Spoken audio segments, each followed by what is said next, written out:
안녕하세요. 저는 칠순을 바라보고 있는 평범한 주부입니다. 황혼의 문턱에서 편안히 노을을 보내다가 즐겨 듣던 채널에 사연 하나 보내려고 책상 앞에 앉았습니다. 칠순쯤 나이 먹었으면 사연 없는 인생이 어디 있겠냐고 유난이라고 생각하실 수도 있을 것 같네요. 그래도 말년에 자식 덕이 아닌 자식한테 뒤통수 제대로 맞게 된 사연은 꼭 풀어보고 싶었습니다. 인생에서 가장 어려운 게 자식 농사라고 하죠.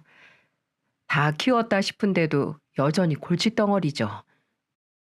하지만 안 될 놈은 안 된다고 떡잎부터 굴러먹은 아들놈 하나 절연하고 나니까 몸도 마음도 다 편안하네요.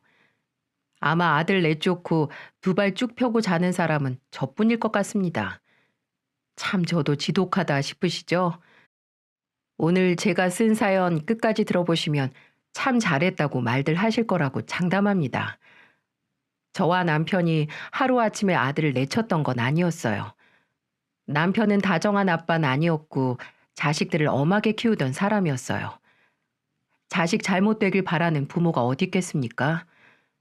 다 자식들 옳은 길로 크길 바라는 아빠의 마음으로 독하게 키웠죠. 게다가 남편은 가장으로서도 구두쇠로 살면서 절약만이 살 길이라며 허리띠 졸라매고 살았답니다. 1,000원 한 장 허투루 쓰는 일 없이 아껴 살았어요. 그렇다고 자식한테 쓰는 돈까지 아끼는 사람은 아니었고요. 이렇게 엄하고 구두쇠 같던 남편은 자식들한테 용돈을 주고도 가계부처럼 어디에 썼는지 기록을 하게 시켰어요.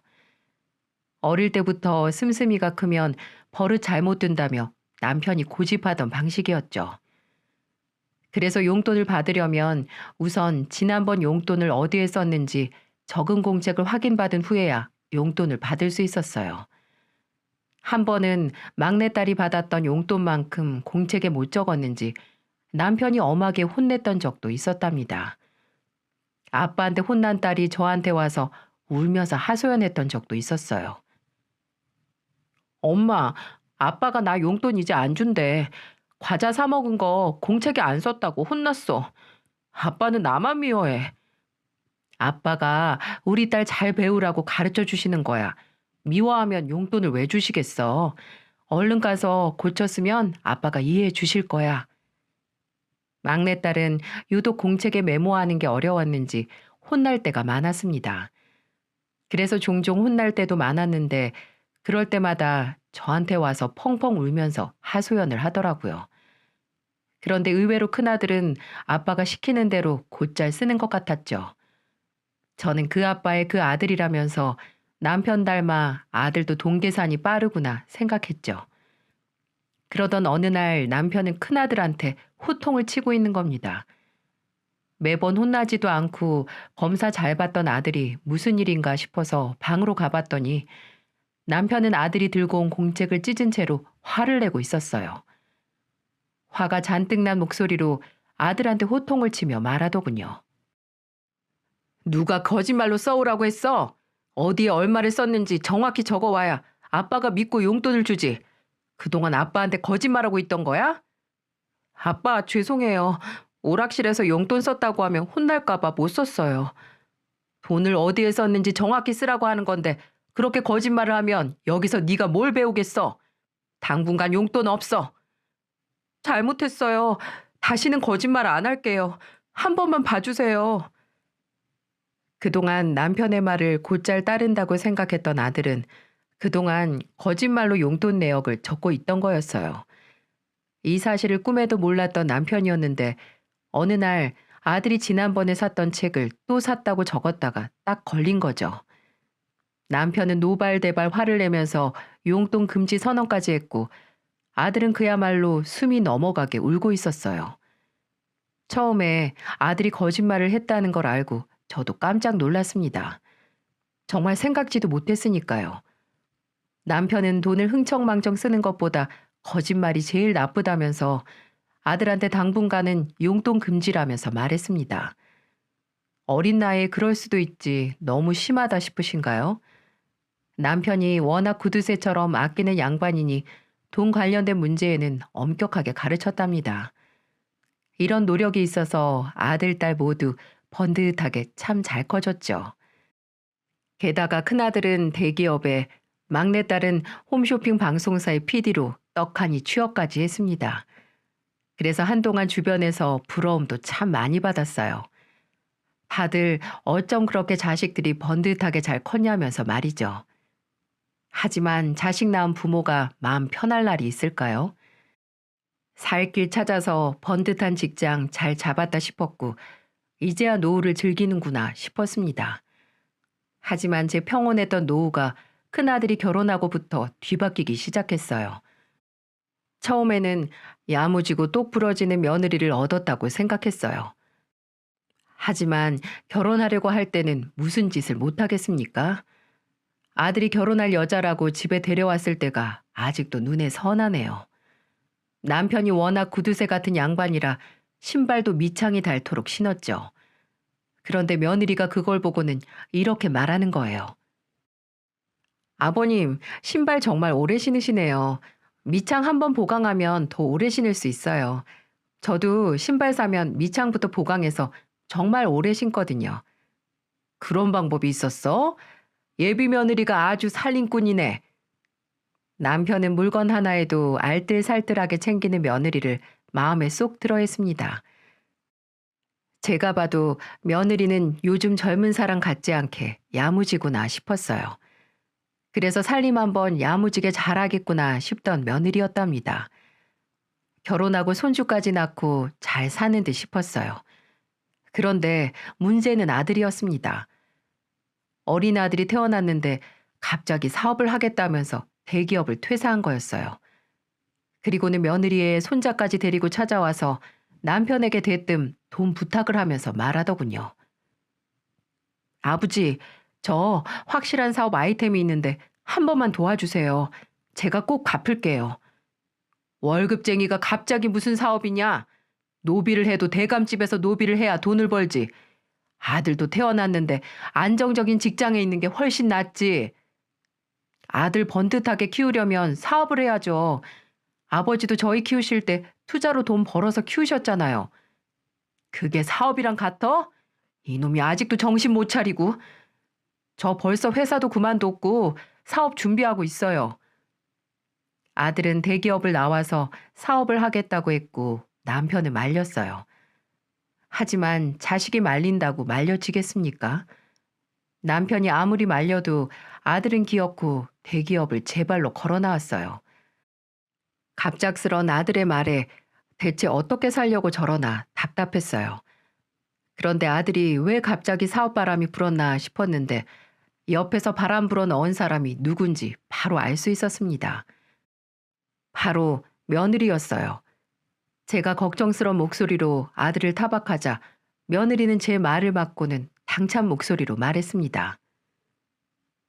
어머님, 요즘 대기업 월급으로 애 하나 키우기 힘들어요. 사업이 훨씬 낫죠. 나중에 애 다 키워서 대학 갈 때까지 돈이 얼마나 많이 들어가는데요. 그래서 제가 좋은 사업 아이템 알아온 거예요. 걱정 마세요. 네가 알아온 거라고? 너무 걱정 마세요. 먹고 살자고 하는데 설마 망하겠어요? 그리고 사업을 해야 돈을 버는 거예요. 며느리의 말을 가만 들어보니 아들이 왜 사업을 하겠다고 그 난리를 쳤는지 알겠더군요. 어디서 좋은 아이템이 있다면서 아들 옆구리를 찌른 겁니다. 이때부터가 아들 인생이 꼬이기 시작한 때였어요. 이미 회사도 나왔는데 태어난 지 얼마 안 된 아들까지 있으니까 남편도 별 수 없었죠. 그래도 아들인데 도와줘야겠다고 하더니 결국 사업 자금을 대준 거예요. 이미 저질렀으니 일이 잘 풀리기만을 바랬습니다. 하지만 아들은 사업보다 다른 쪽으로 더 머리를 굴리고 있었어요. 의료기기 사업을 하겠다던 아들이 제일 먼저 한 일이 뭐였는 줄 아십니까? 바로 외제차를 뽑는 일이었어요. 이제 막 사업자 등록증 만든 놈이 외제차를 타는 게 가당키나 하나요? 아들 부부가 외식하러 가자면서 저희 부부를 불렀는데 외제차로 바뀐 아들 차를 보면서 경악을 했습니다. 그걸 본 남편은 경악을 하면서 노발대발 화를 냈어요. 너 이 자식 벌써 돈 벌었어? 아직 매출도 안 나오는 사업자 만들어 놓고 외제차를 사면 어떡해? 이게 다 사업하는 사람의 시작이에요. 사람들 만나야 되는데 급 떨어지게 국산차 끌고 어떻게 다녀요? 이 정도는 끌어줘야 대우를 해준다고요. 너 차키 이리 내놔. 쥐뿔도 없는 놈이 외제차만 타면 단줄하네. 이미 뽑았는데 어떡해요. 이거 아버지 드리면 차도 없어요. 열심히 일해서 다 갚을게요. 저도 다 계획이 있어요. 아들은 끝까지 남편에게 사업하면 필요한 거라고 우겼고 남편은 매출이 안 좋으면 바로 차를 뺏겠다며 으름장을 놨습니다. 저는 너무 어이가 없었어요. 세상에 순서라는 게 있지 않습니까? 돈을 벌어야 차를 사는 건데 아들은 남편에게 빌려간 사업 자금에서 외제차를 샀던 거였어요. 저는 슬슬 아들의 사업이 걱정되기 시작하더군요. 하지만 이미 엎질러진 물 어쩔 수가 없었습니다. 제가 단순히 외제차 하나로 아들 사업을 이상하게 생각했던 것만은 아니었어요. 외제차로 남편 뒷목 잡게 만들었던 아들이 명절에 집안을 뒤집어 놨습니다. 명절이라고 막내딸도 집에 내려와서 모두 모였을 때 있던 일이에요. 저랑 남편은 나이가 있다 보니까 아들 부부가 걸치고 입은 게 얼마짜리인지 잘 몰랐죠. 그냥 깔끔하게 입었구나 생각했는데 막내딸이 며느리를 보며 놀란 목소리로 이렇게 말하더군요. 새언니, 그 옷 엄청 비싸죠? 얼마 전에 제가 홈쇼핑에서도 판매 방송했었는데 비싸더라고요. 우리 오빠 사업 요즘에 잘 되나 봐요. 아까 보니까 오빠도 시계 엄청 비싼 거던데. 아, 사업하니까 품위 유지로 산 거예요. 품위 유지로 대체 얼마를 쓰는 거예요? 저 시계 500도 넘을 텐데. 요즘에는 지나가는 고등학생들도 아무거나 안 입어요. 막내딸의 말에 저와 남편은 깜짝 놀랐습니다. 세상에 손목 시계가 500만 원이라뇨? 대체 아들이 뭘 하고 돌아다니는지 궁금할 지경이었어요. 저도 이렇게 화가 나는데 남편이 가만히 있었겠습니까? 남편은 아들한테 또 호통을 치며 말했죠. 너 아주 집안 기둥 뽑을 셈이냐? 누가 그렇게 함부로 돈을 쓰래? 이게 다 일의 연장이라니까요. 제가 후줄근하게 입고 다니면 누가 저랑 일을 해요? 일을 하고 있긴 하냐? 차 사고 옷 사고 어딜 돌아다니기나 바쁘지. 일하는 꼴을 통 못 보는데 돈을 어떻게 벌어? 제가 알아서 할게요. 아버지는 제가 말해도 사업 돌아가는 거 알지도 못해요. 이 녀석이 입만 살아가지고 너 그 시계랑 신발 옷 다 두고 가. 한 번만 더 비싼 거 샀다 걸려봐. 사업이고 뭐고 내가 빌려준 돈 전부 다 회수할 거야. 며느리 너도 똑바로 해. 남편은 아들 부부의 사치에 화가 잔뜩 나 보였어요. 아마 막내딸이 아니었으면 저와 남편은 아무도 몰랐을 겁니다. 평소에 홈쇼핑 방송 PD로 일하던 막내딸도 아들 부부를 보고 혀를 내두를 정도였죠. 결국 그날 아들은 비싼 시계와 옷 몇 개를 두고 가야만 했습니다. 아들이 한다던 사업은 정말 이해가 안 갈 정도였는데 제일 이해가 안 갔던 게 뭐였는 줄 아세요? 바로 아들의 사업 태도였어요.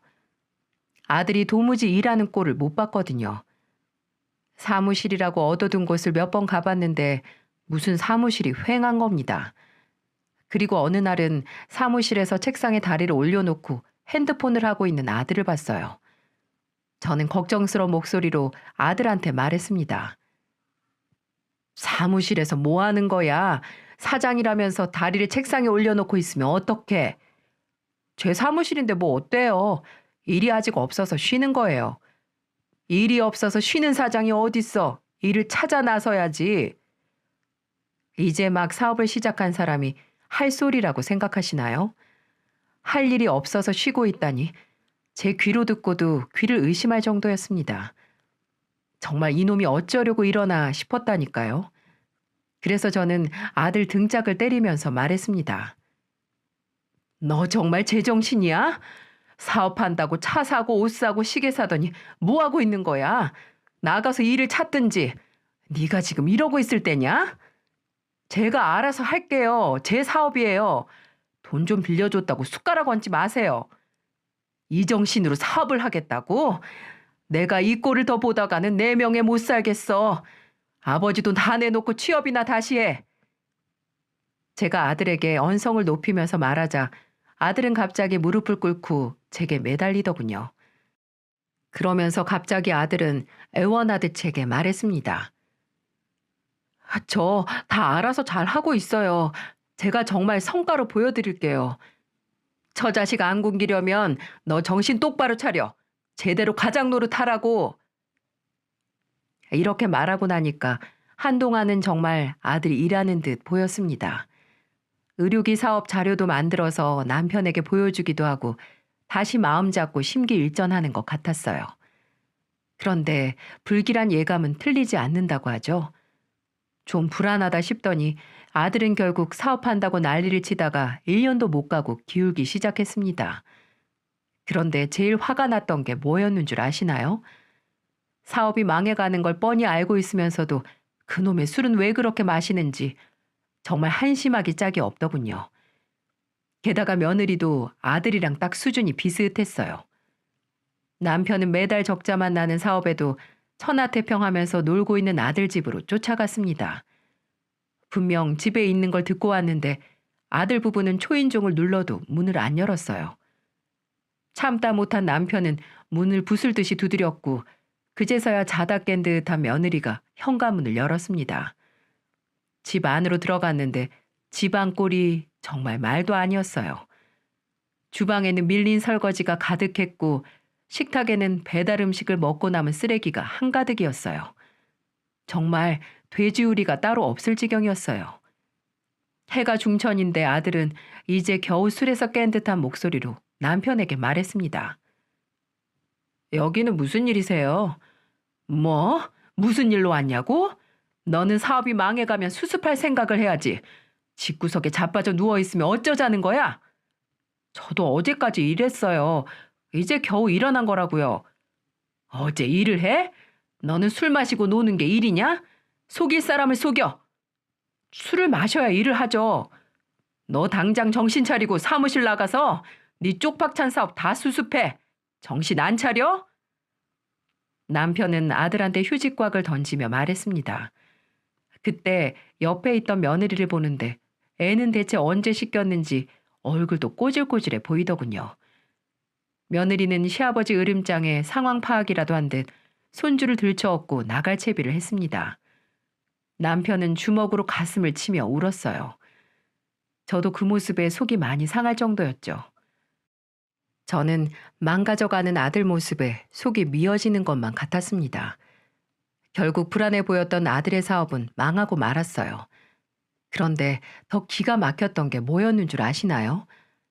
이제는 정말 어디 취업하기도 힘든 나이였던 아들은 계속해서 사업하겠다고 덤비고 있었다는 거예요. 남편도 아들을 몇 번이고 말려봤죠. 하지만 황소고집 같던 아들을 꺾을 수는 없었습니다. 그런데 이럴 때 며느리가 아들을 말려줬으면 했는데 며느리도 한통속이었던 거예요. 아들이 저희 집에 찾아와서 사업 자금을 빌려달라고 사정을 하는데 옆에서 며느리가 호들갑을 떨면서 말하더군요. 아버님, 이번에는 진짜 확실한 사업이에요. 저희 애도 키워야 하는데 사업 쫄딱 망했는데 어떻게 먹고 살아요. 밖으로 나가서 막노동을 해. 머리가 나쁘니까 사업도 망하는 거야. 내가 저번에 그놈이 의료기 사업한다고 해서 돈 해줬지. 그리고 쫄딱 망해서 뒷수습도 도와주고. 이런 한심한 놈들 아직도 정신 못 차리고 사업하겠다고 설쳐?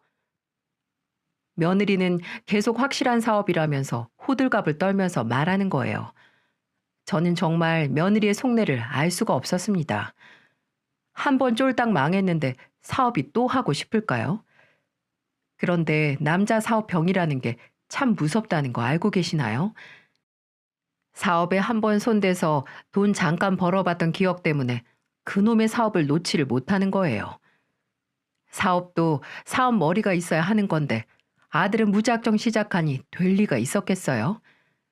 게다가 며느리는 계속해서 확실한 아이템이라며 아들을 부추겼고 계속해서 아들은 사업을 시작했다가 망하기를 반복했죠.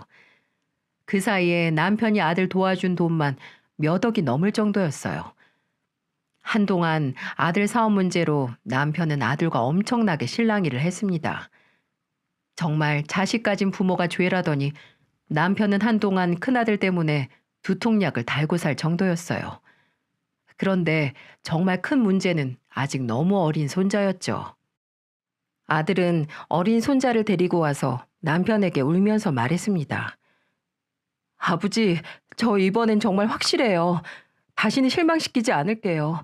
정말 믿음직한 모습만 보여드리고 싶어요. 그리고 지금 애가 너무 어리잖아요. 제가 가장으로 다시 한번 제대로 일해볼게요. 제발 한 번만 도와주세요. 진짜 이번이 마지막이야. 이거 망하면 회사 취직해. 알았어? 아버지, 감사해요. 제가 정말 제 아들을 걸고 약속드릴게요. 남편은 한동안 울면서 집을 찾아오는 아들과 실랑이를 하다 결국 또 도와주고야 말았어요. 그리고 이번에 사업이 망하면 회사에 취직하겠다는 약속을 받고 도와줬던 겁니다. 아들도 정말 망하면 취직하겠다며 맹세까지 했어요. 그런데 이 사업이 잘 됐을 것 같으신가요? 그리고 남편이 계속 마음 약해져서 아들을 돕다 보니까 아들 부부도 사업이 망했다 싶으면 또 남편을 찾아왔어요. 그래서 결국 마지막 아들 사업이 망했을 때 남편은 아들한테 호통을 치며 말했습니다. 너 이 자식, 당장 회사 구해서 취직해. 막노동을 해서라도 네 가정 네가 챙겨.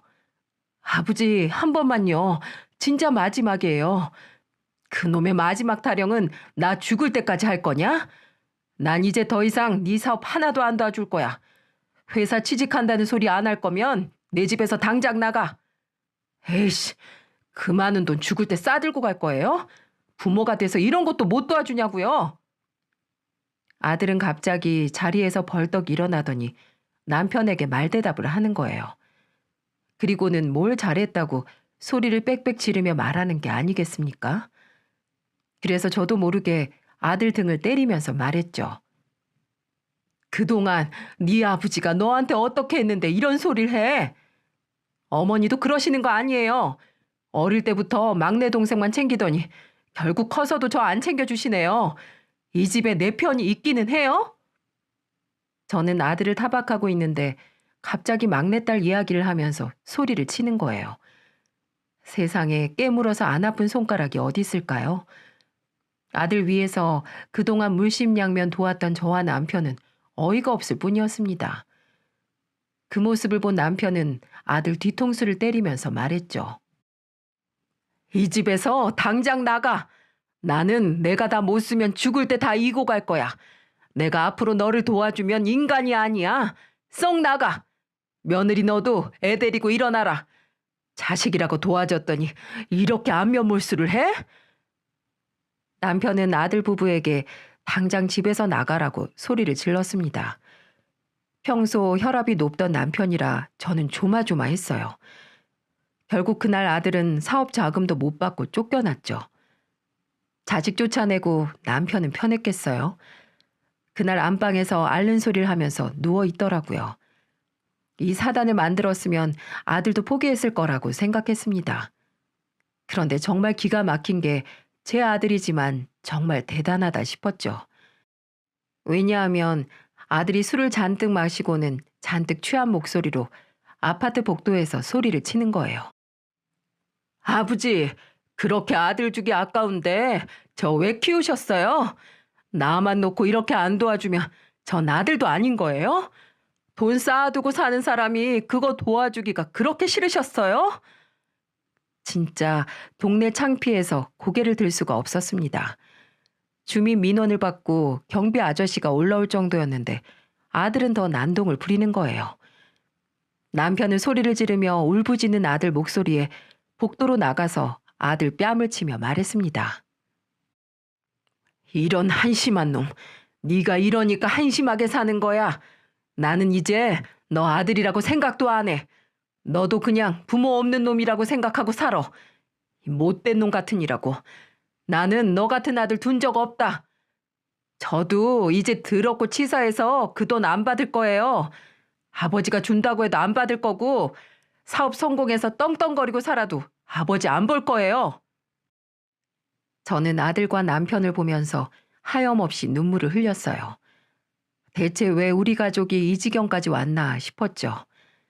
그날 아들은 겨우 진정을 하고 집으로 돌아갔습니다. 그리고 한 2년 정도 아들 부부를 아예 안 보고 살았던 것 같네요. 아예 손자 안부도 안 묻고 살았습니다. 그렇게 한동안 근황도 모르고 살고 있었는데 의외의 순간에 아들 부부가 다시 나타났어요. 남편의 생일이었는데 올 사람이 없는데 누군가 배를 누르는 겁니다. 막내딸도 일이 바빠서 못 들린다고 했는데 누가 갑자기 찾아왔나 의아했어요.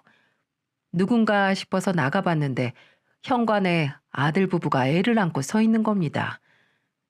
2년 만에 만난 아들 부부 모습은 처참했어요. 아들은 수염이 덥수룩한 얼굴에 정돈도 안 된 머리까지 누가 보면 밖에서 노숙을 했나 싶을 정도였고 며느리도 까칠한 얼굴로 서 있더군요. 부쩍 큰 손주 모습도 또래보다 작아 보일 정도였어요. 오랜만에 본 몰골이 처참해서 문전박대할 수도 없고 집 안으로 들어오라고 말했습니다. 허름한 모습으로 들어온 아들 부부를 본 남편도 깜짝 놀란 듯했어요. 남편을 본 아들은 갑자기 무릎을 꿇으면서 남편에게 울면서 말했습니다. 아버지, 못난 아들 용서해 주세요. 제가 그동안 경거망동했어요. 정말 이대로 더는 못 살 것 같아서 찾아왔어요. 면목 없지만 정말 마지막이라고 생각하고 찾아왔어요. 저는 까칠한 몰골로 울면서 말하는 아들을 보자 눈물이 날 것 같았고 남편은 그런 아들을 일으키며 말했습니다. 못 올 곳이라도 왔어? 어서 일어나. 어떻게 살았길래 몰골이 이 모양이야? 정말 죄송해요, 아버지. 남편은 목 놓아 우는 아들을 데리고 안방으로 들어갔고 둘이 대화 좀 하겠다는 말에 저는 간단한 술상을 챙겨서 안방으로 갔습니다. 들어가 보니까 남편은 아들의 어깨를 두드리며 다독이고 있었어요. 아들은 남편에게 울먹이는 목소리로 말했습니다. 정말 먹고 죽을래도 돈이 없어서 찾아왔어요. 제가 정말 죄송해요. 이 지경이 되도록 뭘 하고 지낸 거야. 그러니까 이놈아, 아버지 말 좀 들으면 좀 좋아? 그렇게 둘이 한참을 대화하길래 저는 술상만 놔주고 나왔어요. 오랜만에 부자지간에 회포라도 푸는 듯 한참을 이야기했습니다. 저는 거실에 있던 며느리 밥 한 끼 챙겨주면서 근황을 물었어요. 그리고 그날 남편과 아들은 극적인 화해를 했습니다. 당분간 아들이 취업을 할 수 있도록 기본적인 생활비만 도와주기로 했어요. 어쩔 수 있겠습니까? 자식인데 매몰차게 내칠 수도 없지 않겠어요? 아들은 늦은 나이였지만 취업을 하겠다고 사방으로 알아보고 다녔어요. 진짜 이제는 다 제자리를 찾는 것만 같았죠. 아들은 한동안 저희 집을 자주 오면서 열심히 하고 있다며 자랑을 늘어놓더군요. 그런데 하나 이상했던 점은 아들이 자꾸 안방을 기웃거리는 거였어요. 그러다 제가 잠깐 주방을 갔던 사이에 아들은 안방을 들어갔다 나오다가 저랑 딱 마주쳤습니다. 전 아들에게 뭐하고 있었냐고 물었죠. 너 왜 안방에서 나와? 뭐 찾는 거라도 있어? 그게 아버지 외투 좀 사드릴까 하는데 사이즈를 잘 몰라서요. 이제 봤으니까 됐어요. 저는 아들이 이제 철이 들었구나 싶었어요. 아버지가 뭘 입고 다니는지도 모르던 놈이 철이 들었구나 생각했죠. 하지만 진짜 사고는 터지기 직전이었어요. 한동안 고혈압으로 고생하던 남편이 갑자기 뇌출혈로 쓰러진 겁니다. 저는 경황이 없어서 남편 병원으로 옮기고도 제정신이 아니었어요. 급하게 응급실로 옮겨진 남편은 한동안 중환자실에서 나오지를 못했습니다. 그래서 한동안 막내딸과 며느리 저는 초조하게 병원을 지켰어요. 그러다 정말 극적으로 몇 번의 고비를 넘긴 남편은 일반 병실로 옮길 수 있게 되었죠. 정말 기적과도 같은 순간이었습니다. 하지만 아들이 남편 병실에 한 번 왔다 간 이후로 안 오길래 며느리에게 물었죠. 네 남편은 어딨어? 아버지가 여기 있는데 어디서 뭐 하는 거야? 그게 일이 좀 있다고 했는데 금방 올 거예요. 제가 전화해 볼게요. 아들은 취업을 한 것도 아닌데 바쁜 듯 얼굴 한번 제대로 안 비치더라고요. 그리고 겨우 눈을 뜬 남편을 보자 이제야 한시름 놓을 수 있었습니다. 며느리 전화를 받고 달려온 아들도 기뻐하며 남편을 끌어안더군요. 이게 가족이구나 싶었습니다. 그리고 잠시 뒤 아들 부부와 막내딸이 먼저 밥을 먹고 오겠다며 나갔을 때 남편이 저를 부르며 말했어요. 나 병원 실려올 때 집 문단속은 잘한 거야? 집안에도 현금이 많은데 영 느낌이 찜찜한데. 문단속할 정신이 어딨어. 사람 쓰러져서 생사를 오가는데. 이따가 집에 가면 안방 금고 좀 확인해봐. 남편은 눈을 뜨자마자 금고가 신경 쓰인다면서 저보고 확인해보라고 말하더군요.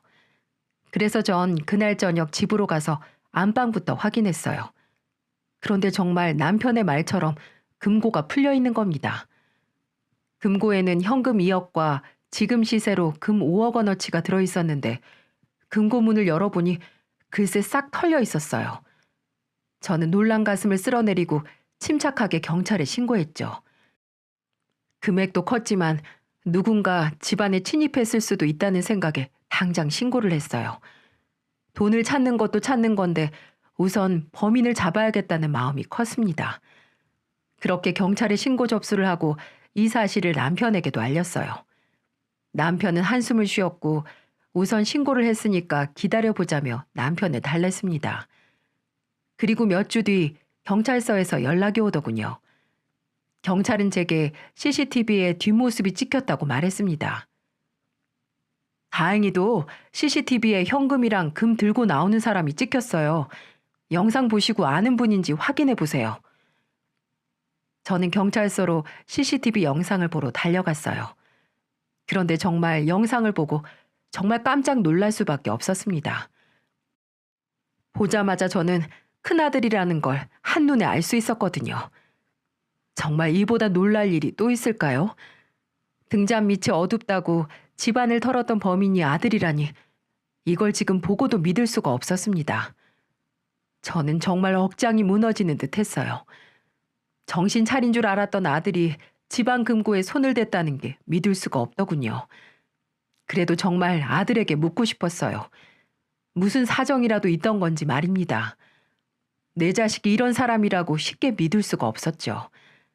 그래서 저는 곧장 아들을 찾아갔습니다. 아들에게 CCTV 영상을 들이밀며 따져 물었어요. 너 이게 지금 뭐 하는 짓이야? 금고 비밀번호는 어떻게 알았어? 아들은 영상을 한참 보더니 말을 얼버무리다 결국 사실대로 자백을 했습니다. 제 아들이 금고 비밀번호를 어떻게 알아내는 줄 아시나요? 글쎄, 안방 화장대에 몰래 소형 카메라를 설치해서 남편이 금고 여는 모습을 촬영했던 겁니다. 그리고 남편이 입원했을 때 금고를 털어갔던 거예요. 정말 기가 막히지 않습니까? 그런데 뭐가 그렇게 당당한지 오히려 더 큰 소리를 치면서 말하더군요. 그게 취업이 안 되는데 먹고 살아야 하잖아요. 일단 빚부터 갚고 천천히 갚을게요. 어차피 아버지 이 돈 다 쓰지도 못해요. 뭐? 너 이 자식 돈 다 내놔. 이런 버러지만도 못한 놈. 네가 뭐가 그렇게 당당해서 뚫린 입이라고 함부로 말해. 저는 아들을 때리면서 악을 쓰고 말했습니다. 그런데 아들은 그런 저를 보며 비웃듯이 말하더군요. 그렇다고 아들 고소하실 거예요? 세상에 그런 부모가 어딨어요. 낳아놨으면 그냥 업보라고 생각하세요. 돈 좀 있으면 돕고 사는 거지. 죽을 때 다 이고지고 못 간다니까요. 저는 뚫린 입이라고 함부로 떠드는 아들 뺨을 때렸어요. 그리고 으름장을 놓으면서 한마디 했습니다. 내가 너 고소할 거다. 지옥까지 쫓아가서 그 돈 다 받아낼 거야. 나는 너 아들이라고 생각도 안 한다. 너 같은 걸 자식이라고 낳고 미역국을 먹은 게 아까울 지경이야. 아들을 보면서 고소하겠다고 으름장을 놓고는 아들 집을 나와버렸죠. 정말 온몸에서 피가 거꾸로 솟는 기분이었어요. 다시는 아들을 돕지 않겠다고, 절대 거두지 않겠다고 다짐했습니다. 저는 남편 병실로 찾아가서 이 사실을 다 말했어요. 남편은 제게 단호한 목소리로 말했습니다. 그 자식 고소해서 다 받아내. 10원 한 장도 절대 쥐어주지 말고. 이미 다 변호사 써서 고소했어요. 정말 사는 동안 자식을 내 손으로 고소하는 사람이 또 있을까요? 정말 팔자 한번 박복하다 싶었습니다. 그때 막내딸도 제게 호언장담을 하며 말하더군요. 엄마, 절대 큰오빠 봐주지 마. 매번 마음 약해져서 도와주니까 막 나가는 거야. 이번에 또 봐주면 내가 엄마 아빠 안 보고 살 거야. 제 딸도 그동안 아들의 만행에 지긋지긋했는지 이를 가며 말했습니다. 그렇게 아들을 고소하고 며칠 후 아들이 남편의 병실로 찾아와서 울면서 말했습니다. 아버지, 한 번만 봐주세요. 제가 금부터 다 드릴게요. 그리고 현금은 벌써 썼어요. 정말 기가 막히지 않습니까? 그 와중에 현금을 어디에 썼는지 다 써버리고 금만 남았다뇨. 다시 생각해도 제 아들이지만 이런 놈도 사람인가 싶었습니다. 남편도 아들의 말에 고함을 치며 말했어요. 내가 저놈을 도와주느니 이름 모르는 사람을 도와주고 말지. 너 그동안 나한테 가져간 돈이 얼만데 금고에도 손을 대. 한 번만 봐주세요. 제가 정말 잠시 미쳐서 잠깐 실수한 거예요. 넌 실수를 카메라 설치하면서 해? 난 이제 네가 콩으로 매주를 만든다고 해도 못 믿어. 나가! 당장 나가! 그날 아들은 남편에게 빌었지만 절대 고소 취하는 안 하겠다는 남편의 말에 결국 도망치듯 병원을 나가버렸어요. 저는 아무리 생각해도 아들을 이해할 수가 없었습니다. 이게 정말 자식과 부모 사이라고 할 수 있을까요? 그렇게 저희 부부는 정말 아들과 인연을 끊고 살기로 다짐했습니다. 세상에 개과천선을 할 인간은 따로 있을 거라고 생각했어요. 제 아들이지만 평생 자기 잘못도 모를 사람이라고 생각했답니다. 그 후 남편은 퇴원을 한 뒤 건강관리를 하고 지냈어요. 그리고 남편은 저와 막내딸에게 으름장을 놓으며 말했습니다. 둘 다 아들 새끼 전화 받고 지내면 이 집에서 못 지낼 줄 알아. 근처에 얼씬도 못하게 해. 저는 남편에게 절대 그럴 일 없다며 맞장구를 쳤어요. 그렇게 몇 년이 지났습니다. 정말 떨거지라도 떨어뜨린 듯 속이 다 시원하더라고요. 집안에 사고치는 인간만 없어도 삶이 훨씬 편해진 것만 같았습니다. 그런데 얼마 전 아들놈 소식을 또 듣게 됐어요. 어떻게 알았는 줄 아시나요? 남편과 시장을 보려고 나왔는데 누가 거짓골로 서 있는 거예요. 자세히 살펴보니 큰아들이었어요. 정말 사람이라고 하기에는 몰골이 말이 아니었어요. 너무 놀라서 멍하니 보는데 아들이 저희 부부를 보고 울면서 말하더군요. 어머니, 아버지, 마누라가 애 데리고 도망갔어요. 이제 정말 남은 게 없어요. 그동안 저 반성도 많이 했어요. 한 번만 봐주시면 안 될까요? 남편은 아들의 말에 코웃음을 쳤습니다. 그리고는 아들을 보며 호통을 치는 소리를 하더군요. 너 그렇게 살다 이 꼴 날 줄 알았어. 여기가 어디라고 낯짝을 들고 찾아와? 아버지, 저 정말 많이 배웠어요. 제가 그동안 아버님 속 많이 썩혀드린 거 아는데 앞으로는 절대 안 그럴게요. 한 번만 봐주세요. 그러면서 아들은 남편 다리에 매달려서 울었어요. 정말 빈털터리만 되면 나타나서 이러는 게 아들인가요? 돈 필요할 때만 찾아와서 잘못했다고 비는데 이걸 어떻게 받아줄 수 있겠어요? 남편은 다리에 매달린 아들을 밀쳐내면서 말했습니다. 나는 너 같은 자식 둔 적 없다. 부모가 자식 잘 되라고 챙기는 거 당연한 거 아니냐? 그냥 너 하나 잘 되라고 챙긴 걸 이런 식으로 되갚아? 난 이제 아들 없어. 딸 하나 보고 살 거니까 얼씬도 하지 마. 아들을 밀쳐낸 남편은 옷을 툭툭 털며 말했어요. 그리고 저도 아들을 보며 말했습니다. 나도 이제 네 입으로 하는 반성 귓등으로도 안 들려. 네가 반성을 했다고? 지나가는 개가 웃는다. 너한테 줄 쌀 한 톨도 없으니까 다시 오지 마. 저도 이렇게 말하기가 쉬웠던 건 아니지만 이렇게 말 안 하면 아들은 평생을 사고치며 살 것 같더라고요. 그래서 저는 더 매몰차게 말할 수밖에 없었고요. 그런데 이렇게 쫓아내도 아들놈은 저희 집을 몇 번이고 찾아왔어요. 쫄딱 망한 데다 이제는 가족도 없으니 의지할 곳이 필요해 보이긴 했습니다. 하지만 부모가 호의를 보이면 호구로 생각하는 아들놈, 가족이라고 데리고 살면 뭐합니까? 아들놈 쫓아내 오히려 더 잘 살고 있어요. 남편이 워낙 재테크도 잘하고 부동산 투자도 잘 되고 있어서 노후를 잘 즐겨보려고 합니다. 이제는 걱정할 자식도 없고 남편 건강관리하면서 오로지 저희 부부만의 삶을 살아보려고 합니다. 이렇게 마음 먹고 나니까 인생이 훨씬 더 가볍고 좋은 것 같네요. 옛말에 남의 흉 보지 말고 내 자식이나 가르치라고 하죠.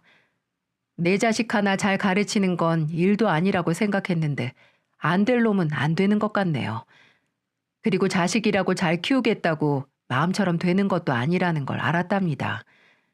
여러분들도 자식 때문에 속 썩는 분들이 있으시면 극단의 처방을 주는 것도 도움이 되실 거예요.